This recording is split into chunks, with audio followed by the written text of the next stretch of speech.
it-2 ta' frar, festa tal-preżentazzjoni tal-mulej, qari mill-Evanġelju ta' San Luqa, kapitlu 2 versi minn 22 sa 40. F'dak iż-żmien, wara li Ġuseppi u Marija għalqilhom iż-żmien għal purifikazzjoni tagħhom skont il-liġi ta' Mosè, ħadu lil Ġesu Ġerusalemm biex jippreżentawh lill-mulej, kif hemm miktub fil-liġi tal-mulej li kull tifel li jitwieled l-ewwel jiġi ikkonsagrat lill-mulej u biex joffru b'sagrifiċċju par gamiem jew żewġ bċiċen kif jingħad ukoll fil-liġi tal-mulej.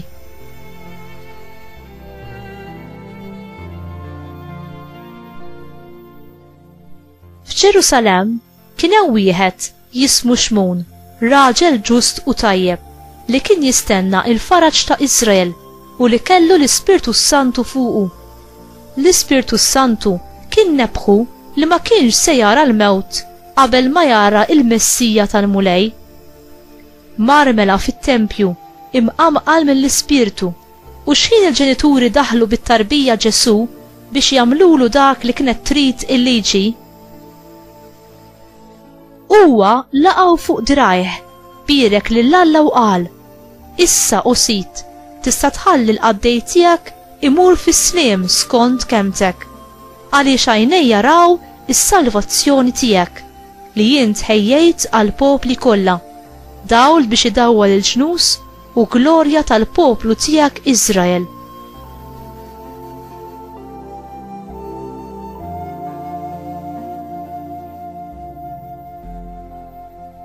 Missieru u ommu baqgħu mistaġba b'dak li kien qiegħed jingħad fuqu. Xmun berikom u qal lill-ommu Marija: ara, dan se jġib il-waqa u l-qawmin ta' ħafna f'Iżrael, se jkun sinjal li meruħ. U inti wkoll sejf jinfidlek ruħek biex jinkixfu l-ħsibijiet moħbija fil-qlub ta' ħafna. Kien hemm ukoll waħda profetessa, Anna bint Fanuel, mit-tribu ta' Aser. Kienet imdaħla ħafna fiż-żmien, wara xbubita kienet għamlet 7 snin miż-żewġa u imbagħad romlot. Sa ma kellha 84 sena ma kienet titwarrab qatt mit-tempju, lejl u nar taqdi lill-Alla fis-sawm u t-talb.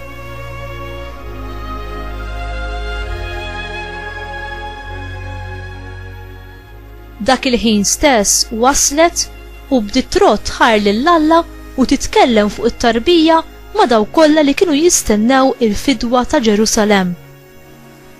Meta temmew kull ma kellhom jagħmlu skont il-liġi tal-mulej, reġgħu lura lejn il-Galilija fil-belt tagħhom ta' Nażaret.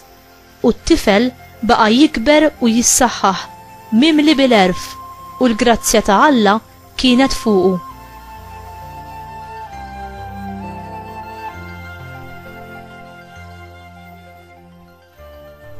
Il-kelma tal-mulej, tifħir lilek Kristu.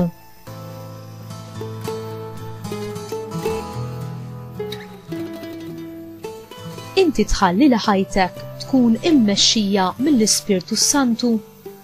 Xmun kien raġel ġust lejn l-oħrajn u divot lejn Alla.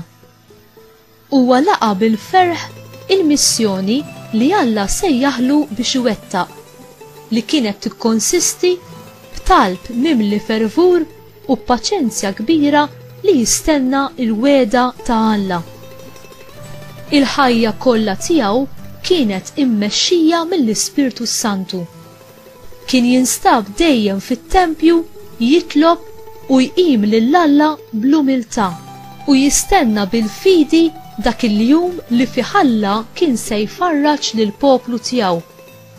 Fil-waqt li l-ġranet u x-xhur saru snin u qatt ma tilef it-tama, meta Ġuseppi u Marija ippreżentaw lit-tarbija Ġesu fit-tempju, Xmun immedjatament għaraf il-preżenza tal-mulej fit-tempju tiegħu.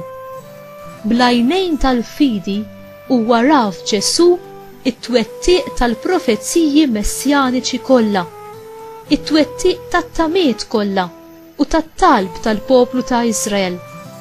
ispirat bl-Ispirtu Santu, huwa profetizza li Ġesu huwa id-dawl tal-ġnus. Dan għaliex Ġesu ma ġiex biss bħala dawl u salvazzjoni għal poplu ta' Iżrael, iżda għan nazzjonijiet kollha. Ġesu huwa t-tempju l-ġdid.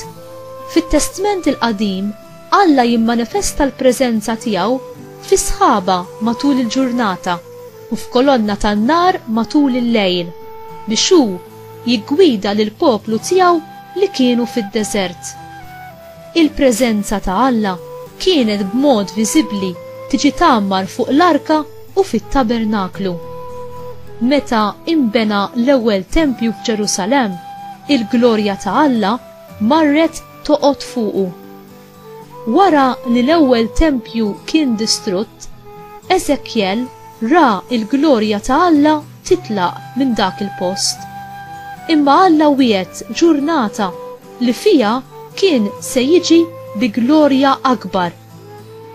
Din il-weda seħħet meta ir-Re tal-glorja innifsu ġi fit-tempju tiegħu. Permezz tal-miġja ta' Ġesu fid-dinja bħala bniedem u permezz tas-salvazzjoni li hu kisbinna bil-mewt u l-qawmien tiegħu għal-ħajja, aħna sirna l-koll tempji tal-Ispirtu Santu. U inti taraf il-preżenza ta' Alla fik? Taraf li inti it-tempju ta' Alla u tgħix skont dan id-don kbir li Alla rrid jagħtik, li huwa dak li hu stess jammar fik?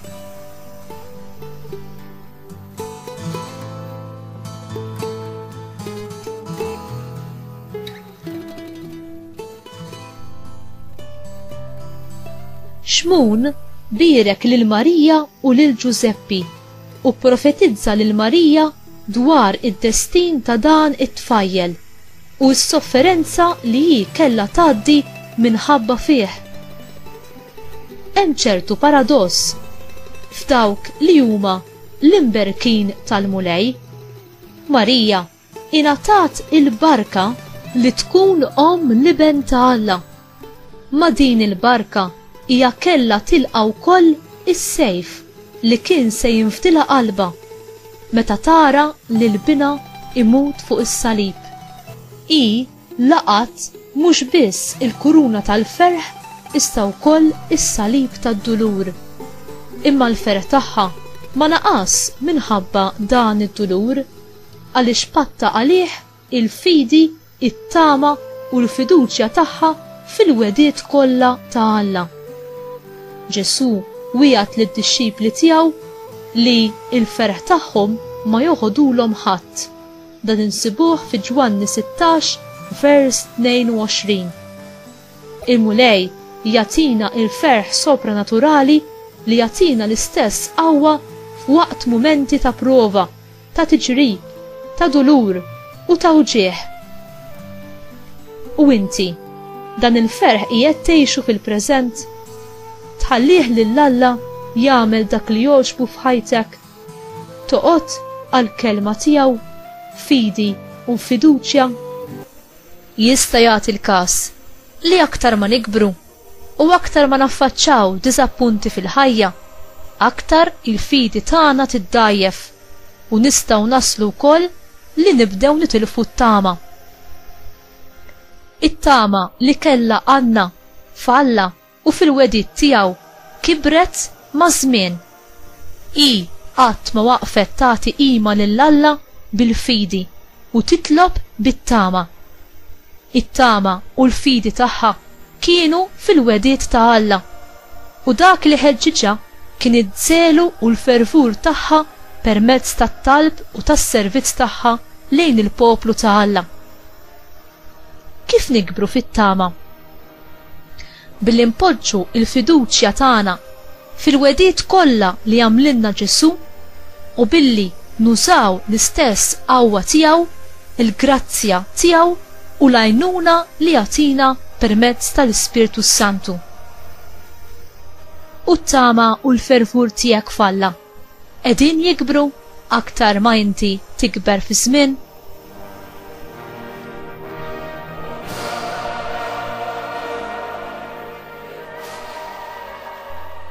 Mulej, għamel li t-tama tiegħi qatt ma tispiċċa u li l-fiduċja tiegħi fil-wedit tiegħek titqawwa dejjem iżjed.